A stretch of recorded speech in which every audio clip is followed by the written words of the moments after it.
যুথিকা এখন পর্যন্ত আজকে গতকালকে যখন এভার কেয়ারে ওসমান হাদিকে নিয়ে আসা হয়েছে এরপর পর্যন্ত সকাল থেকে কোনো চিকিৎসকের আমরা এখন পর্যন্ত কোনো ব্রিফিং পাইনি, অর্থাৎ সর্বশেষ তার স্বাস্থ্যের কী অবস্থা সেটি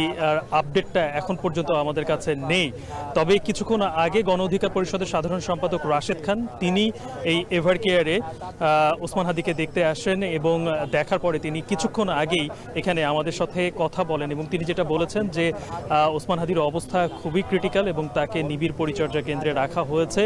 ডাক্তাররা 48 থেকে 72 ঘন্টার একটা সময় দিয়েছেন যে এই সময়টিতে তাকে পর্যবেক্ষণ করা হবে, এরপরে আসলে সিদ্ধান্ত নেওয়া হবে যে তাকে অন্য আর কি চিকিৎসা দিবেন। আরেকটি জিনিস যুথিকা জানিয়ে রাখি, সেটা হচ্ছে যে গতকালকে চিকিৎসকরা বলেছিলেন যে ওসমান হাদিকে যেহেতু গতকাল একটি মেজর একটি অপারেশন করা হয়েছে এবং সেই অপারেশনের পরে ইতিমধ্যে কিন্তু তার মাথার ডান পাশের খুলির একটা বড় অংশ খুলে রাখা হয়েছে, শুধুমাত্র তার মাথার ভেতরে যেন অতিরিক্ত রক্ত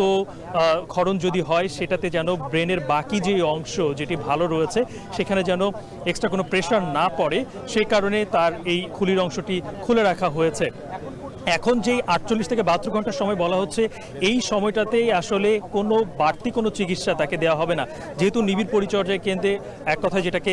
মেডিকেলের ভাষায় যেটাকে বলে লাইফ সাপোর্টে রাখা হয়েছে। এটার মূল যেই বিষয়টি সেটি হচ্ছে যে তার যেই শরীরের অর্গানগুলো রয়েছে, অর্থাৎ হার্ট থেকে শুরু করে কিডনি, এই সব অর্গানগুলোকে বিশেষ করে হার্ট এবং তার অক্সিজেন সরবরাহ পুরো শরীরে কৃত্রিমভাবে দেওয়া হচ্ছে, কারণ তিনি নিজে আসলে নিতে পারছেন না। এই বিষয়টি যতক্ষণ না পর্যন্ত স্বাভাবিক না হবে ততক্ষণ পর্যন্ত অন্য যে কোনো ধরনের মেজর অপারেশন কিংবা অন্য কোনো কিছু আসলে করাটা খুব ডাক্তারের এই সিদ্ধান্ত নেবেন না। আরও একটি বিষয় আমরা বিভিন্ন সূত্রের মাধ্যমে জানতে পেরেছিলাম গতকালকেই যে তার খানিকটা তার অন্য যে অর্গানগুলো সেগুলো আসলে কাজ করছে, তবে সবথেকে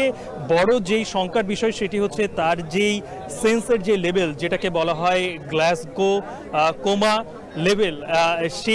সেটা কিন্তু একেবারেই কম, সেটি একেবারে 3-এ রয়েছে এবং এটি মেডিকেলের ভাষায় বলা হয় নন রেসপন্সিভ, অর্থাৎ এই ধরনের পেশেন্ট কোনো ধরনের রেসপন্স করে না। এই অবস্থাতেই কিন্তু এখন পর্যন্ত শরীফ ওসমান হাদি রয়েছেন। তবে চিকিৎসকরা যখন আমাদের সঙ্গে কথা বলবেন হয়তো আমরা তার সর্বশেষ যে শারীরিক অবস্থা সেটি একেবারে পুঙ্খানুপুঙ্খভাবে আসলে জানতে পারবো। যুথিকা, এই ছিল আমার কাছ থেকে এভার কেয়ারের সামনে থেকে ওসমান হাদির শারীরিক অবস্থার সর্বশেষ।